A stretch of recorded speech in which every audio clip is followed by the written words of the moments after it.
Voilà, deuxième partie de cette émission, c'est Territoire d'Info avec la presse quotidienne régionale, les télés locales de France, le réseau Via Télévision, les Indes radios, 130 radios qui sont nos partenaires sur tout le territoire français et puis TV5 Monde. Bonjour Nicole Belloubet, vous êtes garde des Sceaux, ministre de la Justice. Merci d'être sur ce plateau ce matin. Vous avez fini à 3h du matin à l'Assemblée nationale. Merci d'être là pour vous interroger à mes côtés. Marcelo Westred du Figaro, bonjour, pour Public Sénat. Et bonjour Denis Caro, vous dirigez la rédaction de Nice Matin. Votre interview, Nicole Belloubet, sera retransmise sur les sites internet de la presse quotidienne régionale à partir de 10h30 ce matin. Donc nous avons la garde des Sceaux sur le plateau ce matin. Évidemment, je réactualise ce qu'il s'est passé à Strasbourg à propos de cette fusillade, ces 3 morts, 8 blessés graves et 5 légers. Ce sont les derniers chiffres que nous avons. Est-ce qu'on peut faire un point avec vous sur la situation? Le tueur est toujours en fuite. Oui, à l'heure actuelle, il y a énormément de forces de l'ordre qui sont mobilisées à sa poursuite, mais pour le moment, il est effectivement toujours en fuite. Je crois qu'il a été blessé au moment des événements par les forces sentinelles, mais au moment où nous parlons, il est effectivement toujours en fuite. Merci Westred. Est-ce qu'on peut parler d'attentat compte tenu du fait que certains évoquent aussi une piste d'un règlement de compte? Est-ce que vous avez, vous, des indications qui font qu'on peut parler effectivement d'attentat? Alors, la section antiterroriste du parquet de Paris a été saisie, puisque le procureur Rémi Hetz est sur place.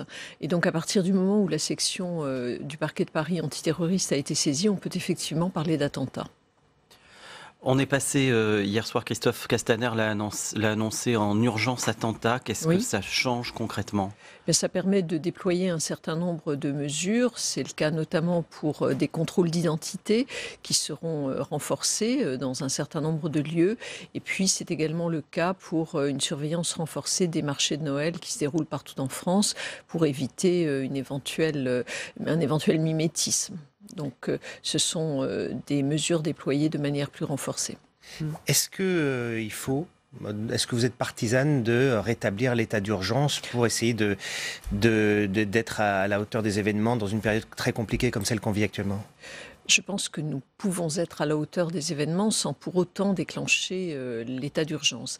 En effet, les lois qui ont été adoptées récemment par notre gouvernement permettent de déployer un certain nombre de mesures qui nous ont permis d'éviter jusqu'à présent au moins 6 attentats, grâce à des visites domiciliaires, grâce à un certain nombre de mesures qui ont été prévues par les lois récemment adoptées. Je ne suis pas certaine qu'il faille, au moment où nous parlons, réinstaurer l'état d'urgence, car au fond, lorsqu'il avait été instauré en 2015, c'est à la suite d'un attentat qui avait, vous le savez, causé énormément de morts. Et il me semble que nous pouvons réagir sans avoir à déclencher cet état d'urgence, à ce stade. L'assaillant de Strasbourg était fiché S. Laurent Wauquiez n'a pas attendu. Il a relancé dès hier soir le débat sur les fichiers S. Est-ce qu'il faut aller jusqu'à des arrestations préventives ou des expulsions?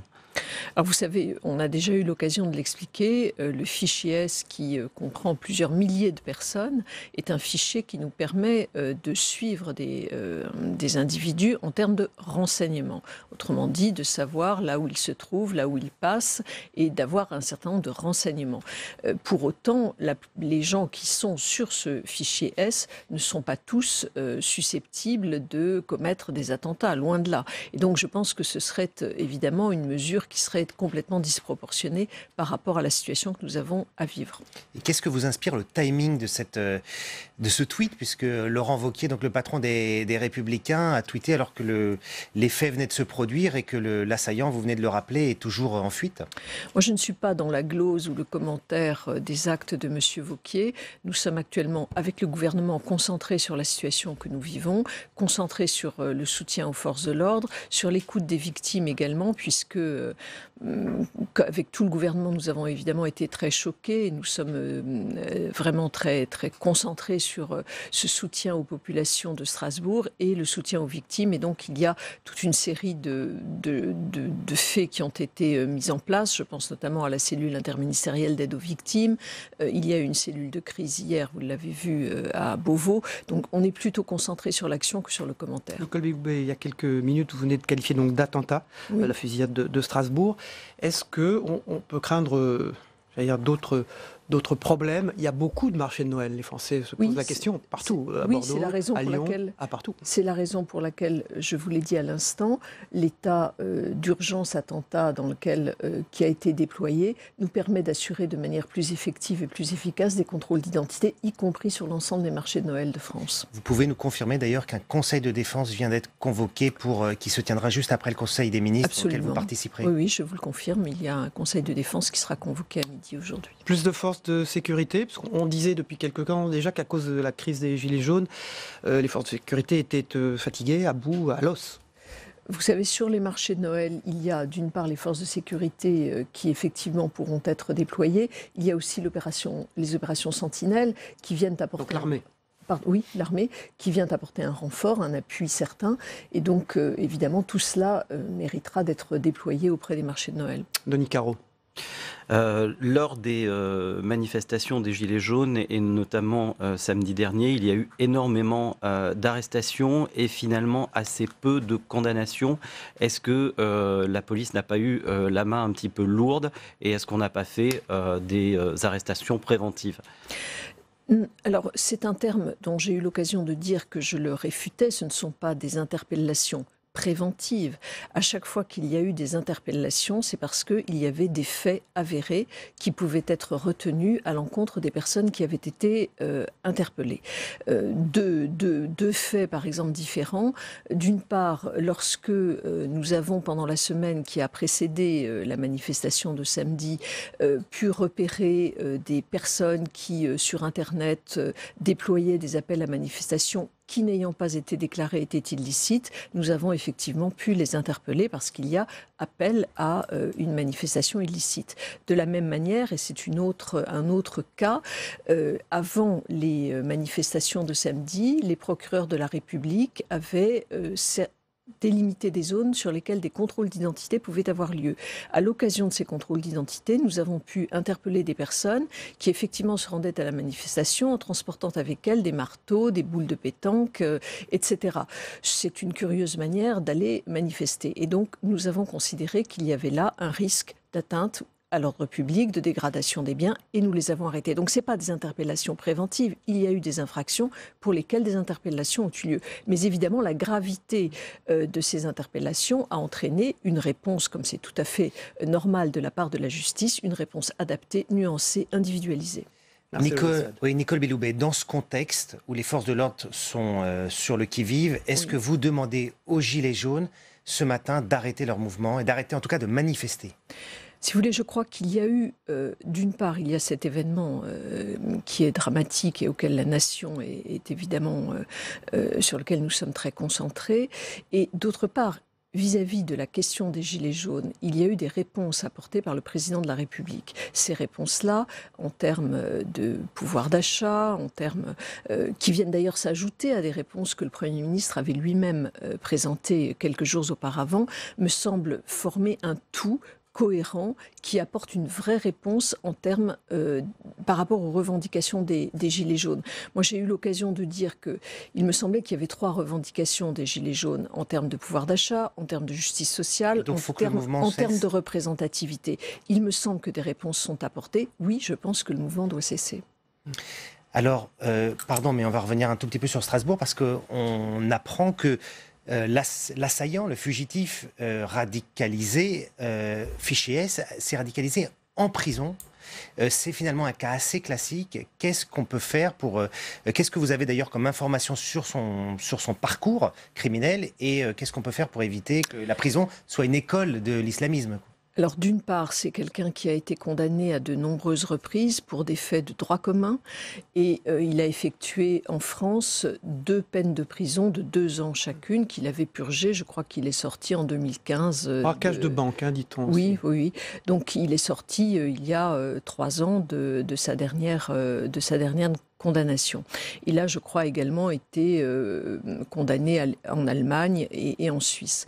Donc, par rapport à la question que vous posez sur la radicalisation en détention, dans le projet de loi que je porte et en dehors d'ailleurs, depuis que nous sommes au gouvernement, nous avons pris un certain nombre de mesures très fortes. D'abord, nous venons de créer, par la loi qui a été votée hier soir à l'Assemblée nationale, un parquet national antiterroriste pour le concentrer sur les questions de lutte antiterroriste. Nous avons créé également un juge sur l'indemnisation des victimes de terrorisme par cette même loi. Et sur les parcours de radicalisation en prison, d'une part, je me suis engagée à évaluer les personnes qui sont radicalisées ou susceptibles de radicalisation, une évaluation pluridisciplinaire qui permet de comprendre leur niveau de dangerosité. Ensuite, je me suis engagée à ce que ces personnes en détention soient dans des quartiers étanches, c'est-à-dire qu'on puisse, lorsqu'elles sont susceptibles de prosélytisme, les isoler de la détention. Et enfin, lorsque la peine est purgée, elles sont suivies à leur sortie de détention. Mais pardon, il est passé entre les mailles du filet très concrètement, puisque la police est venue le chercher le matin chez lui et il s'était volatilisé. Vous parlez d'hier. Je parle d'hier. Non, mais moi, je vous parle des mesures qui ont été prises par le gouvernement depuis quelques mois et qui permettent... Est-ce qu'elles auraient permis d'éviter ce qui s'est passé hier, c'est-à-dire quelqu'un de radicalisé, fiché S, la police vient le chercher... On ne réécrit pas l'histoire, on ne réécrit pas une histoire et je ne me hasarderai pas à cela. Je dis simplement qu'au regard de ce qui s'est passé antérieurement, nous avons tiré les leçons de l'expérience et pris un certain nombre de mesures claires que je viens d'exposer. Nicole Belloubet, en août, vous dénonciez un dysfonctionnement grave après la libération par erreur d'un djihadiste présumé. Or, il n'y a eu en définitive... il n'y a pas eu de sanction disciplinaire contre le juge qui avait oublié de renouveler la détention provisoire. Pourquoi le ministère n'a-t-il pas sanctionné ? Parce qu'il s'agissait d'un fait unique dans une carrière de magistrat, de juge en l'occurrence, qui était une carrière au sein de laquelle il n'y avait pas de reproche à faire à ce magistrat. En revanche, j'ai pris des mesures extrêmement claires d'organisation que j'ai adressées hier au chef de juridiction en demandant très précisément que le suivi des personnes qui sont en détention provisoire soit effectué selon des critères extrêmement stricts et avec des outils qui ne laissent pas la possibilité d'avoir des erreurs manuel, puisque c'est de cela dont il s'agit. Et donc, nous aurons à l'avenir quelque chose qui sera très encadré et très suivi. Est-ce que d'une certaine façon, vous n'avez pas, pardon l'expression, mais passé l'éponge, vous, la garde des Sceaux, sur non, je n'ai pas passé l'éponge. Il y a eu une faute qui a été reconnue comme telle et il y a des mesures qui sont des mesures d'organisation qui permettront de pallier ces défaillances et qui ont été prises. C'est Nicole Belloubet, la garde des Sceaux, qui est notre invitée politique ce matin dans Territoire d'Info. Nicole Belloubet, le budget de la justice voté à l'Assemblée nationale cette nuit, 3h du matin, je crois que vous avez terminé à quelques voix près. Pourquoi une majorité si courte ? Est-ce que ça vous a surpris ? Les circonstances expliquent la majorité qui a été obtenue. Les circonstances qui sont la nuit, qui sont... donc voilà, tout cela explique la majorité qui a été obtenue. Je crois que le principal pour nous, c'est évidemment que la loi ait été adoptée et qu'elle donne à la justice, vous le disiez à l'instant vous-même, un budget beaucoup plus important que ce qui a jamais été voté pour la justice, 25% en plus sur 5 ans, et des mesures très importantes, comme notamment, puisque nous en parlions à l'instant, le parquet national antiterroriste. Monique Caro. Et d'ailleurs, les voix ont été différentes entre la loi ordinaire et la loi organique, où la majorité était beaucoup plus large. À Nicole Belloubet, de nombreux avocats sont vent debout contre la réforme. Ils ont boycotté les audiences à Nice et à Toulon lundi et ils organisent aujourd'hui une journée justice morte. Ils dénoncent une réforme au pas de charge et sans concertation et qui laisse peser des menaces sur la justice de proximité. Ils ont tort. Ils ont tort. Ils ont tort. Ils ont tort de dénoncer une réforme au pas de charge, puisque cela fait plus d'1 an que nous travaillons sur ce texte. Ils ont tort de dénoncer une réforme sans concertation, puisque j'ai eu l'occasion à de très nombreuses reprises de dialoguer avec les représentants de la profession d'avocat et que, à la suite de ces échanges, nous avons tenu compte de leurs observations sur un certain nombre de points. Je pense aux questions de divorce, je pense à la question des critères liés aux évolutions de l'organisation de nos juridictions, etc. Je pourrais multiplier les exemples. Donc, Il y a eu du temps, il y a eu de la concertation et en plus, il me semble qu'il y a des avancées extrêmement positives dans ce texte. Et sur la justice de proximité, je l'ai dit, je le redis, aucun tribunal ne fermera, aucun. Et la justice de proximité non seulement sera conservée, c'est-à-dire que tous les tribunaux d'instance resteront dans l'exercice de leurs compétences, mais en plus, ils pourront être renforcés si les chefs de juridiction l'estiment pertinent par de nouveaux types de contentieux. Donc tout ce qui est dit de ce point de vue-là est inexact. En termes de coopération internationale, pardon, mais l'affaire de Strasbourg concerne quelqu'un qui, semble-t-il, a eu aussi des condamnations en Allemagne. Je vous le disais. Est-ce que... Comment se passe cette coordination avec nos voisins? Est-ce que, d'un point de vue judiciaire et policier, vous avez constaté que les choses se passent de façon les plus fluide possible? Elles se passent de manière excellente, à la fois sur un plan de l'organisation, puisque nous avons des magistrats de liaison avec beaucoup de pays étrangers. C'est le cas avec l'Espagne, avec la Belgique, avec l'Allemagne. Donc on a des magistrats qui travaillent sur notre coopération judiciaire, sur notre coopération pénale. Ça se passe très bien. Par ailleurs, j'ai eu l'occasion, il y a environ 3 semaines, de réunir à Paris 7 ministres de la justice, Espagne, Allemagne, Italie, Pays-Bas, Belgique, etc., et France, autour de la question du terrorisme. Et nous avons ensemble décidé d'une part de mesures au niveau des incitations haineuses sur Internet en termes de terrorisme. Nous avons également décidé de mesures en termes d'aide aux victimes et nous avons également décidé autour d'Eurojust de mettre en place un registre commun de suivi des personnes que nous poursuivons. Donc il y a vraiment une coopération renforcée entre l'ensemble des ministres de la Justice. Alors jeudi, une motion de censure va être déposée, parce que la vie parlementaire suit son cours. Et cette motion de censure, elle va être déposée par la France Insoumise, par les communistes et par vos anciens camarades des socialistes. Est-ce que ça vous choque? Est-ce que ça vous étonne? Qu'est-ce que vous leur dites de voir que le PS est passé dans l'opposition totale? Je crois que le PS se situait effectivement dans l'opposition déjà depuis quelque temps.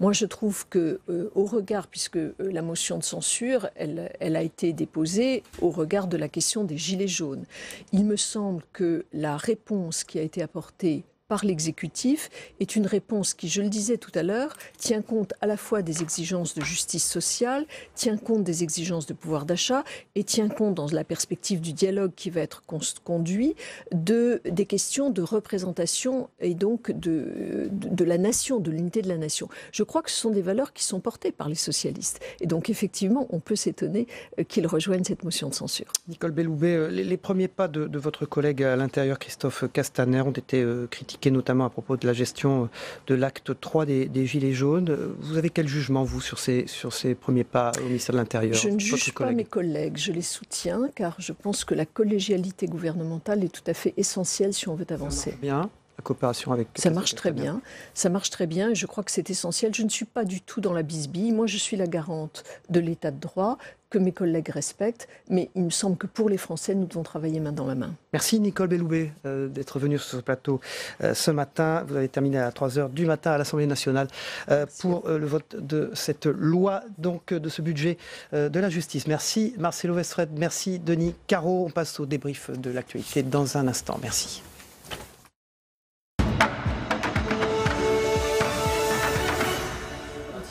Voilà, la journée continue pour Nicole Belloubet qui quitte ce plateau, vous le voyez, elles font leurs entrées, c'est en direct. Jean-François Beige qui dirige le courrier du Parlement. Et rebonjour Jefferson Gestor de Sud-Ouest. Déclaration importante de Nicole Belloubet sur ce plateau il y a quelques minutes en direct. 2 choses. D'abord, elle a qualifié d'attentat, donc maintenant cette fusillade de Strasbourg, bien sûr. Et on a appris au cours de l'interview politique également que ce tueur de 29 ans s'était radicalisé en prison. Oui, alors c'est des éléments qui commençaient à sortir sur le profil du tueur. Le fait qu'il se soit qualifié d'attentat donc ouvre une nouvelle dimension, en tout cas amène une information supplémentaire. C'est important que Nicole Belloubet le précise. Maintenant, sur la radicalisation en prison, c'est un vrai problème. Et là encore, je reviens à une interview de Gérard Collomb, l'ex-ministre de l'Intérieur, nous avait donné des chiffres sur les détenus radicalisés qui vont sortir prochainement. On sait certains veulent les interner, faire des rétentions administratives, etc. Il y en a aussi qui sortent. Et en 2019, le chiffre qu'on a publié dans Sud-Ouest, c'est 33 détenus radicalisés sortiront de prison en 2019. Voilà. Et donc Nicole Belloubet l'a dit tout à l'heure, ça va nécessiter un suivi extrêmement fin, extrêmement particulier, mais c'est une difficulté supplémentaire qui s'ajoute à ce débat qui est très compliqué. Braqueur de banque, fiché S, radicalisé, en prison donc. Jean-François Beige, voilà, ce sont les ingrédients pour une polémique qui a commencé à naître d'ailleurs avec le tweet d'un certain nombre de leaders de l'opposition, à commencer par Laurent Wauquiez. Oui, mais en même temps, ce n'est pas nouveau. Il y a longtemps que l'on sait que les grandes prisons, ne parlons par exemple que de Fresnes, comme l'avait d'ailleurs expliqué dans un livre à succès l'écrivain Daniel Rondeau, Fresnes est une médersa, une école coranique, et peut-être la plus grande d'Europe. Parce que c'est comme ça, la concentration de détenus islamiques ou à la recherche d'une rédemption par la religion fait que ils se radicalisent en prison. C'est pas nouveau, pas du tout. C'est comme ça depuis avant même la grande vague d'attentats de ces dernières années. Sur cette intervention des politiques très tôt, au fond, hein, dès qu'on a appris la fusillade de Jefferson Desport, on a vu ces tweets. Alors, il faut le préciser que dans l'opposition, hein, il n'y a pas que ce qui a été pointé par Laurent Wauquiez. Par exemple, le président du groupe LR au Sénat, lui, a dit respectons pour l'instant les victimes, compassion avant tout. C'est intéressant parce qu'au moins chez LR, visiblement, il y a deux tendances quand même. Donc Laurent Wauquiez qui attaque tout de suite, Bruno Retailleau qui veut modérer, tempérer. Alors est-ce que c'est le propre du sénateur que de vouloir prendre ce recul-là? Bon, en tout cas, il y a deux lignes et il est clair que sur ce point-là, la réaction de Bruno Retailleau n'est pas si surprenante. Elle est plutôt dans sa philosophie politique. Maintenant, ça pose vraiment une question sur l'unité de la ligne. Il va falloir que les Républicains se parlent et en tout cas accordent leur discours dans les prochaines heures. Ce changement radical hein, que demande donc Laurent Wauquiez, vous en parliez, et Marine Le Pen, est-ce que vous avez senti chez Nicole Belloubet ce matin, hein, qui était sur ce plateau, est-ce que vous avez eu le sentiment qu'elle avait pris toute la mesure de cela et que la loi dont elle a parlé, qu'elle a fait voter, va permettre de corriger un certain nombre de dysfonctionnements dans les prisons notamment? Déjà, il faut l'espérer parce que cette loi a été votée. Maintenant, attendons de voir quand elle sera appliquée, quelles seront les modalités réelles et son effet pratique.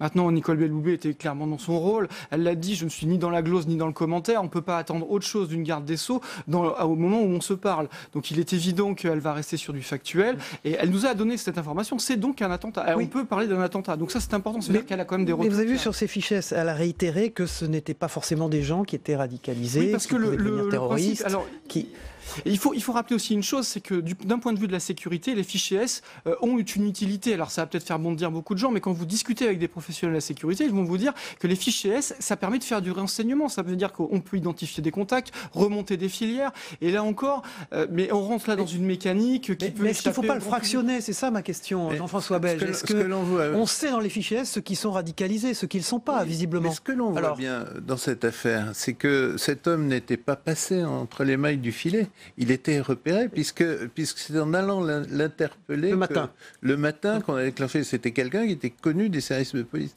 Donc manifestement, ils étaient dessus. Ils étaient dessus. Donc il faut reconnaître, il faut rendre cette justice aux forces de l'ordre.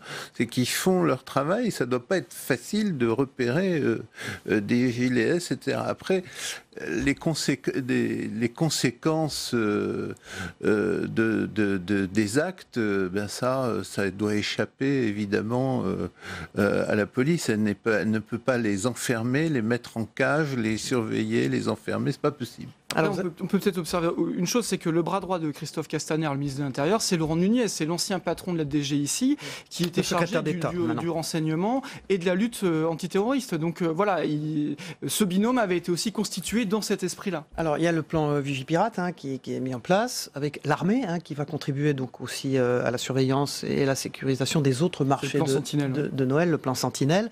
Les gens qui nous écoutent, qui avaient prévu de se rendre dans les marchés de Noël un peu partout en France, il y en en a partout. Il y en a à Bordeaux, bien sûr, magnifique d'ailleurs.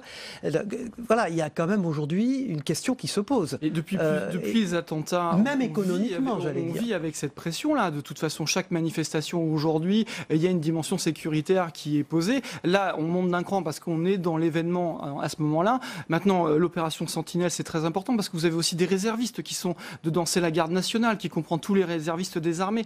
Rappelons juste un chiffre, il y en a 30 000 aujourd'hui, 30 000 réservistes, et sans eux, cette opération Sentinelle, ces opérations de sécurité ne seraient pas possibles. Et l'objectif du gouvernement là-dessus, c'est quand même de monter à 40 000 réservistes. C'est vous dire le besoin qu'il y a et la preuve que cette menace existe toujours. Alors qu'on dit que toutes les forces de sécurité, Jean-François Beige, sont fatiguées, sont à l'os, il y a eu cette crise des Gilets jaunes qui s'est rajoutée à cela, donc le problème d'effectifs peut se poser aussi à un moment donné. C'est extrêmement préoccupant, il faut qu'il y ait une prise de conscience quand même de l'ensemble de la population et aussi des politiques, des élus, des maires. Les maires ont un rôle considérable à jouer.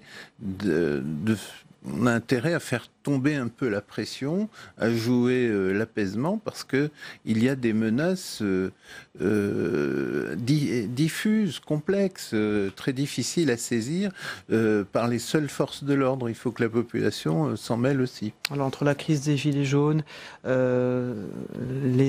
l'attentat de Strasbourg, on peut imaginer un impact économique fort sur la croissance, sur les dépenses que, évidemment, les ménages voulaient et ne peuvent pas faire en fin d'année. Là, on sait que déjà le mouvement des Gilets jaunes a fortement impacté la croissance économique. On sait que là, on se rapproche vraiment du 25 décembre. Les gens vont faire leurs courses de Noël il reste 2 week-ends maintenant pour le faire. Si samedi, il y a une nouvelle manifestation, il est clair que l'impact chez les commerçants va être réel. Derrière tout ça, il y a aussi des revendications. Le mouvement des Gilets jaunes a obtenu satisfaction. Je rappelle que la hausse de toutes les taxes a été annulée pour 2019. C'est pas rien. Maintenant, il y a des annonces qui ont été faites sur le SMIC, sur la défiscalisation des heures supplémentaires. On est en plus à un moment où le budget et les grands arbitrages étaient faits. Donc maintenant, ça complique encore plus la donne. Avec Nicole Belloubet qui a dit que le mouvement des Gilets jaunes doit cesser ce matin sur ce plateau. Oui, elle est dans son rôle de garde des Sceaux, on peut lui reconnaître cela. C'est évidemment un rôle... je voudrais ajouter à propos de Nicole Belloubet, c'est que visiblement... Le tandem avec le ministre de l'Intérieur fonctionne assez bien, et ça n'a pas toujours été le cas. Par définition, ce sont des ministères antagonistes. Et là, on s'aperçoit, et c'est plutôt rassurant, que M. Castaner et Mme Belloubet ne donnent pas le spectacle de polémique publique. Merci beaucoup Jean-François Beige, vous dirigez le courrier du Parlement. Et merci Jeff Hassan des Sports de Sud-Ouest d'avoir été nos invités et de nous avoir éclairé ce matin. On passe tout de suite ensemble, on regarde le Zap Matin de Christophe Combarieux, c'est ce qui s'est passé dans les journaux télévisés, les émissions politiques et aussi les autres matinales d'infos ce matin. Et on revient sur Strasbourg bien sûr et ce qui s'est passé. Votre promesse, c'était celle d'un nouveau monde. Depuis hier soir, nous savons ce qu'il en est, c'est un retour vers le futur. Comment les Républicains ne pourraient-ils pas saluer des mesures qui sont en réalité made in Nicolas Sarkozy? Monsieur Dussopt a dit tout à l'heure, je suis fier des mesures que nous avons prises. Il y a 15 jours, il nous disait, dégagez, il n'y a rien à voir, on ne veut pas de vos mesures. Donc et donc aujourd'hui, tant mieux. Des mesures que nous demandons depuis longtemps, en particulier la défiscalisation des heures supplémentaires. Nous serons aux côtés du gouvernement pour les mettre en œuvre. La suppression de la hausse de CSG pour les retraités, on prend acte effectivement que ça va là aussi dans le bon sens, mais ça reste insuffisant. Par moment, les oppositions, quand ils disent des choses, c'est pas forcément une bêtise. Je prends l'exemple des 5 € d'APL. Dès que vous l'avez fait, on vous a dit mais c'est une connerie. Ouais. Et aujourd'hui vous le reconnaissez d'ailleurs. Et une bonne mesure, il faut le reconnaître, sur la défiscalisation des heures supplémentaires. Je reconnais, je l'ai demandé, il faut le reconnaître. Mais le reste, c'est très pipeau comme disent les jeunes. Vous n'augmentez pas le SMIC horaire. Vous ne faites que suivre l'inflation et augmenter la prime d'activité que ne touche qu'une personne au SMIC sur 4. Vous ne revalorisez pas le point d'indice des fonctionnaires gelé depuis si longtemps. Vous ne faites rien pour les précaires et les temps partiels, rien pour les chômeurs. Quand a-t-on augmenté le SMIC d'un niveau de 100 €? Quand est-ce que ça a été fait récemment? Est-ce que vous avez un exemple récent à évoquer? Vous savez, la réalité du SMIC, j'ai été ministre du Travail. Les coups de pouce au SMIC, ça nous a souvent coûté des emplois. Et surtout, ça a tassé les salaires. Jamais. Vous le voyez bien, nous allons aller beaucoup plus loin. Pourquoi? Parce que nous voulons aller beaucoup plus fort et beaucoup plus vite. On voit bien que, en fait, ces gens-là ne savent absolument pas ce qu'ils font. Ce sont des irresponsables et effectivement, nous pensons qu'il faut censurer ce gouvernement qui n'est pas du tout à la hauteur de la situation. Pas un mot sur le financement. Pas un mot sur des mesures d'économie sur le gaspillage de l'argent public. Et ma crainte, qu'est-ce que c'est au fond? C'est que les primes d'aujourd'hui, ce soit les impôts de demain. Combien ça va coûter? On dit 10 milliards, peut-être plus, C'est une dizaine de milliards d'euros et nous travaillons avec Gérald Darmanin à la fois au financement de ces mesures et à la maîtrise du total des dépenses. Le comment, on l'a pas encore trouvé et on est en train d'y travailler. Nous, on va aussi être force de proposition chez les parlementaires et ça peut un peu presque détonner. Inquiétant ce que vous nous dites. C'est presque inquiétant. Ah bon? Figurez-vous, presque inquiétant. Nous allons revenir évidemment sur les événements, la fusillade de Strasbourg dans un instant. C'est Territoire Sénat, à tout de suite.